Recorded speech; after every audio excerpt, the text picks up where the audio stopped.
私は今成田空港にいます。これから韓国のテグの方に2時間半ぐらいかけて2泊3日で行ってきます。テグ国際空港に到着しました。ひとまず T マニーカードを買いに行きたいと思います。約1年ぶりに韓国来たんですけど、やっぱりフライトが短くて楽ですね。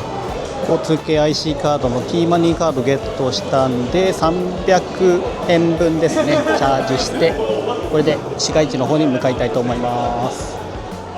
空港の中も飛行機も暑かったんでダウンジャケット脱いでたんですけど、降りるとやっぱりめちゃめちゃ寒いですね。韓国、ひとまずホテルに荷物を預けに行きたいと思います。実を言うと前回も韓国来た時全部タクシー代が安いからっていうことでタクシーで移動してたんで、今回初めて公共の交通機関使ってみるんで、実は結構ちゃんとにできるかドキドキしてますね。なんだかんだ直感的にハングルですけど読めることは読めますね。やれました。これといって何があるわけでもないんですけど、一つ手前のアヤンギョっていう橋のところですね、ちょっとここ見てみたいなと思って Google マップにチェック入れてたんでここで降りてみました。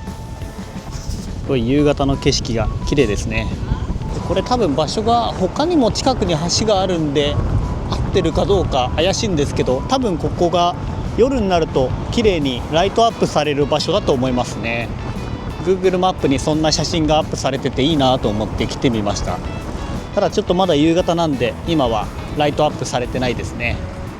そして次は地下鉄ですね。地下鉄に乗ってさらに市街地の方に向かいます。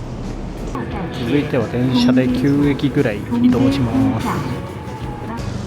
ホテルの最寄りの駅に着いたんでここからは歩いていきます。とりあえず荷物が重いんで預けます。着きました。本日のホテルです。アバモーテル。結構最寄りからアクセスが悪かったんでもうちょい考えて取ればよかったなって感じですね。でも受付のおじさんめっちゃいい人でした。303号室ですね。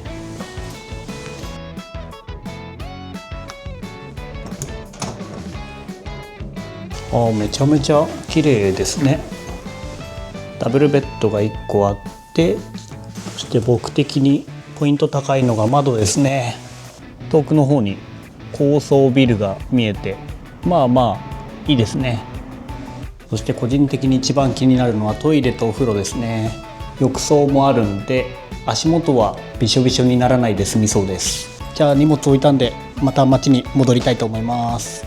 今回こそはタクシーを使わないようにしようと思ったんですが、今の時間が7時でどうにかして目的地が8時半までなんでそちらに着くようにタクシーを手配しました。Eワールド内にあるテグタワーに向かっていきます。タクシーで800円ぐらいですね。15分ぐらいでした。OK。감사합니다。Thank you。テグタワーについて説明してくれました。あんまり何言ってるか分かんなかったけどすごい嬉しかったですね。見えてきた。すごい可愛い、綺麗ですね。すごい綺麗。駐車場から歩いて10分か15分ぐらいですね。タワーの下の方まで行かなきゃいけないっていうことで今 E ワールドのお姉さんに教えてもらいました。まあまあな坂道登ってますね。そして歩いてるのが僕一人なんで本当に合ってるのかどうかちょっと不安になってきますね。やっと見えてきた。だいぶ近くなってきましたね。すごい下から見ると大きい。入り口っぽいところまで到着しました。時間は今7時40分ぐらいなんでまだ8時半まではやっていると思います。4階に来ました。チケット売り場がどこだろう。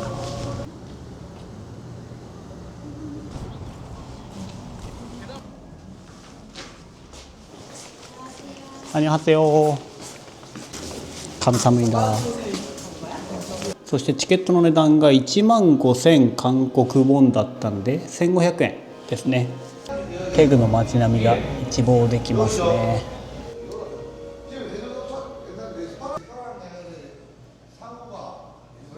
他の国のいろんなタワーと比べてテグタワーがどのぐらい高いかみたいなイラストが書いてありますね。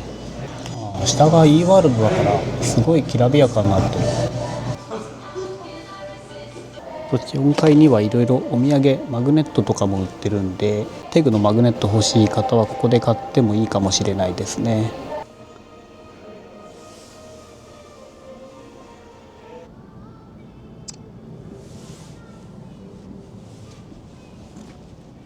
気づけばもう夜8時なんで、ご飯を食べに行きたいと思います。夜ご飯はホテルのそばにあったプルコギとかチゲ鍋とか、どういうお店っていうのかわかんないですけど入ってみました。自分はハーフプルコギを頼みました。お箸とかスプーンはよくある横についてるパターンですね。いただきました。プルコギですね。で醤油だれにつけて食べるそうです。ではいただきます。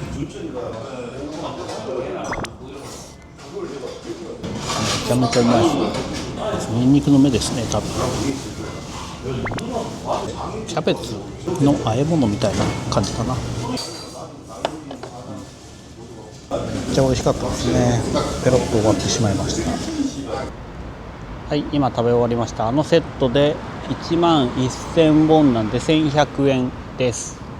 お店のおばちゃんに最後美味しいですって伝えたら喜んでくれてよかったです。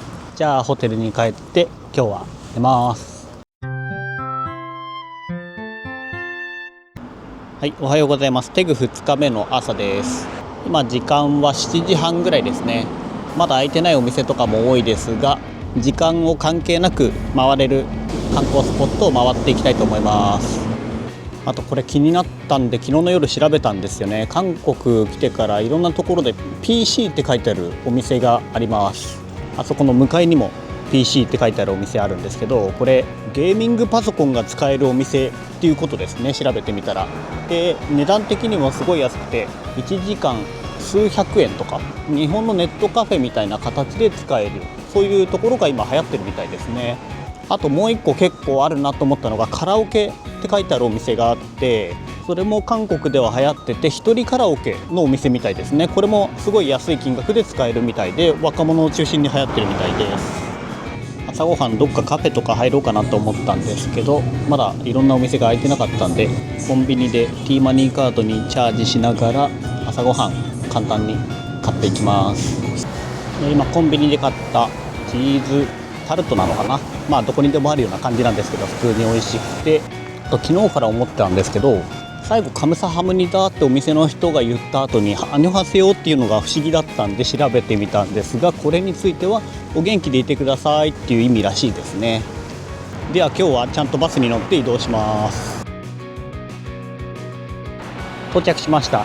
スソンも入り口がどこなんだろう。ここはテグの観光名所とかで調べてるとたまに出てきて、写真とか見ても綺麗そうだったんで、僕的には朝来てみたいなと思ってました。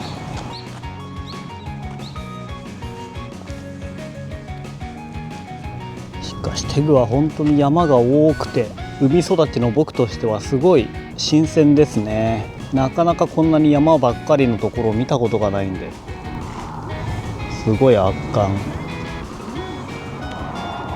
そしてあんまり人気がないのか、もしくは朝早すぎるのか、観光客っぽいのは僕しか今のところいないですね。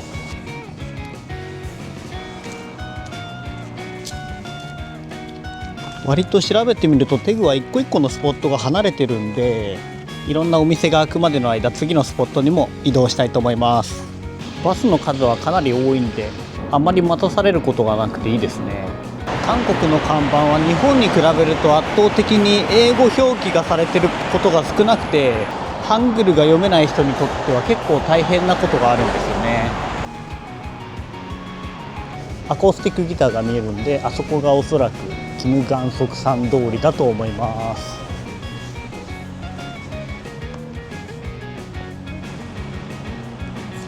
この紫色のところが通りってことですかね。確か350メーターにわたってあるっていうことが書いてありました。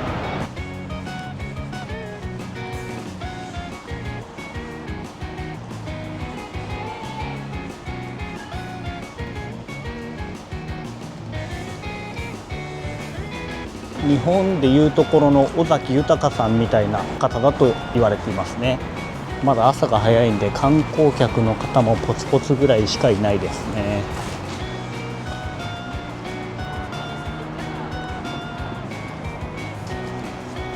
やっぱり有名な観光名所なんでカフェも多いです。そしてカフェ一軒一軒もすごい可愛い作りのカフェが多い。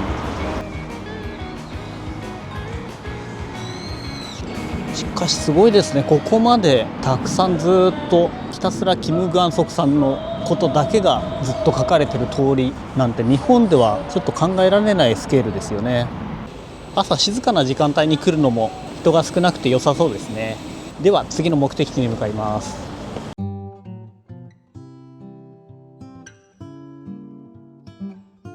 韓国は路上駐車が緩いっていうのを聞いたことがありますけど、本当にそんな感じですよね。僕たち日本人からするとこんなにみんな歩道とかにも止めちゃうんだって感じで。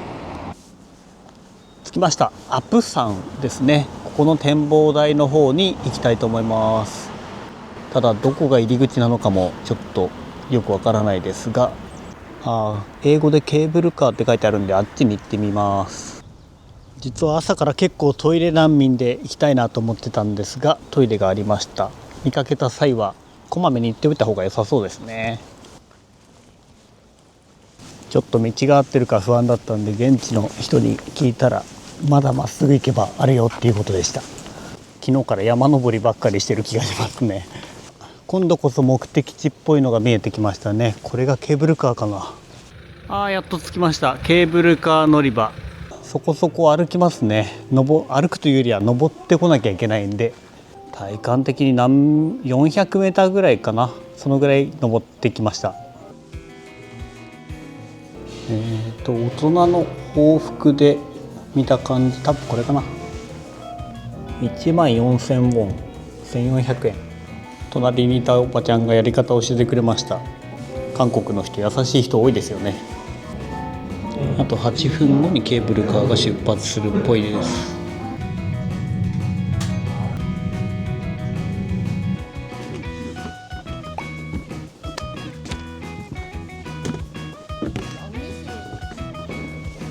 これ下から登ってくる人たちもいるんですね。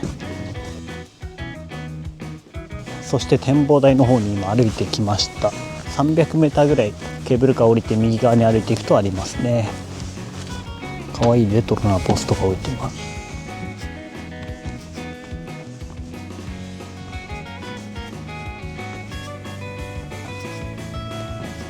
すごすぎます本当に。こんなレベルの展望台見たことがない。そして屋根の色とかが韓国特有の色使いというかカラフルな屋根が多いんで、それもまたすごい絵になるというか、これだけで本当テグに来る価値あります。幸い今日は天気も良かったんでラッキーでした。ご利用シーンで最後にもう一回見ておきます。またいつ来れるか分かんないんで。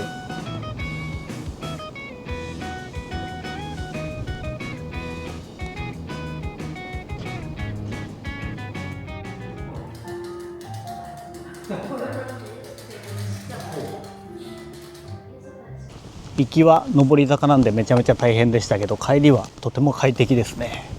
では時間もお昼になったんでご飯を食べがてら市街地の方に戻りたいと思います。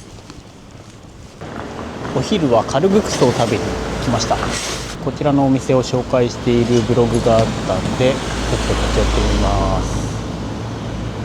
肉のカルグクスを頼みました。9900ウォンなんで約1000円ぐらいですね。でセルフサービスでどうぞって店員さんに案内されたところにキムチとかたくあんとかが置いてあります。とはいえ辛いものそんなに得意じゃないんで控えめにしておきました。届きました。初のカルグクス楽しみですね。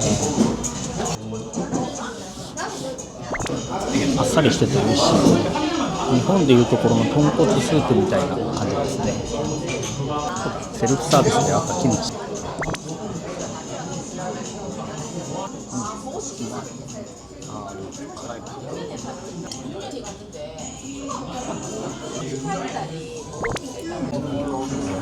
ごちそうさまでした。美味しかったです。では次の目的地に向かいます。着きました。次の目的地だったキョンサンガミョンゴンボンですね。めちゃめちゃ大都会の中にこういう建物が残ってるのがいいですね。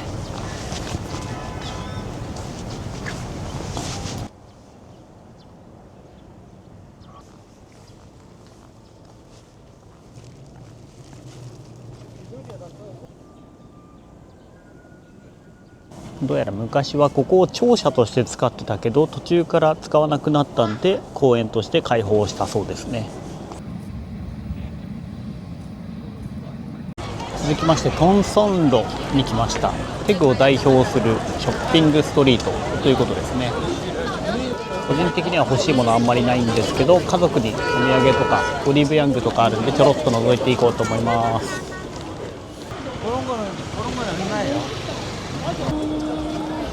まさかのテグでもトルコアイスを見かけるとは思いませんでした。食べ歩きとかしたい人はこちらでいろいろ売ってるんで、揚げ物系とか買ってもいいですね。それでは続いてはオリーブヤングで買い物も終わったんで、もはやテグで観光名所認定していいんじゃないかっていうぐらい有名なスターバックス。普段あんまりスタバ興味ないんですけど、ちょっとここは来てみたかったんで行ってみます。鑑識の建物をリノベしたような作りになっていて、中もめちゃめちゃおしゃれですね。中庭もあってこんな感じで開放的です。せっかくなんで寒いけど中庭で飲んでます。今から欲しかったお土産を見に行きます。行きたかったお店見つけました。テググッズショップですね。こちら入っていきます。テグ専門のアイテムを扱ってるお店ですごい可愛いです。今回もご当地マグネットゲットしました。テグバージョン可愛いですね。じゃあ次の目的地に移動します。続きましては西門市場に着きました。こちらもお土産などあれば買っていきたいと思います。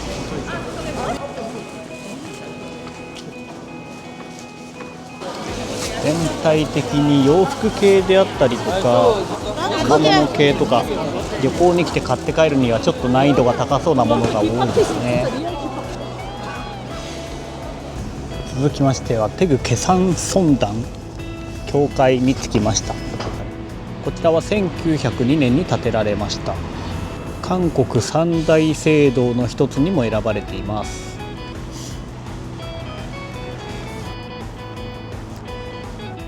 中も見ることができました。思ったより広くて静かで綺麗でした。ではだいぶ日も暮れてきたんで次なる目的地に向かいます。そしてテグといえばチムカルビが名物ということなんで、チムカルビ通りに来ました。夕食入るお店を探していきます。こちらのお店に入っていきます。今届きました。 180g ということだったんですけど、すごい量ですね。肉だけならまだしもおかずの量が韓国あるあるですごい量です。こちらのハサミで切って食べていくということです。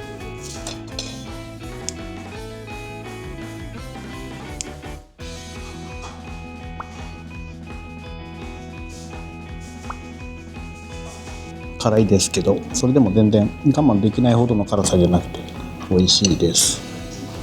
これですね。なんだろう、かぼちゃかな。かぼちゃのサラダっぽいです。맛있어요。감사합니다。ジャパニーズ抹茶チョコレート。最後キットカットの抹茶チョコレート味があったんで3つ渡してきました。喜んでくれました。辛くて全部食べきれないやつがありましたけど、全体的にめちゃめちゃ美味しかったです。お店これですね。概要欄にも載せておくんで、よかったら行ってみてください。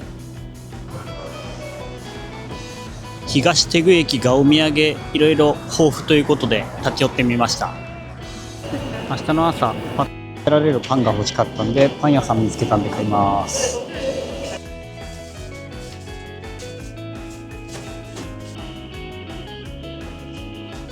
ちらのお店は KTX 側にあるテグ夜ピースサンド。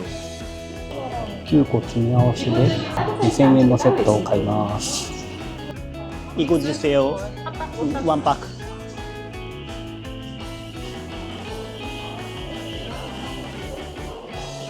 よし、お目当てのものが買えたんで満足です。ではホテルに戻ります。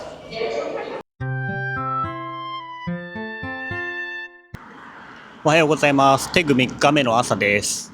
非常に楽しい3日間でした。食べ物はどこに行っても美味しかったですし、どこの人もみんな優しく、特に印象に残ったのはアップ山の絶景ですね。あそこはまたもう一回行きたいぐらいですね。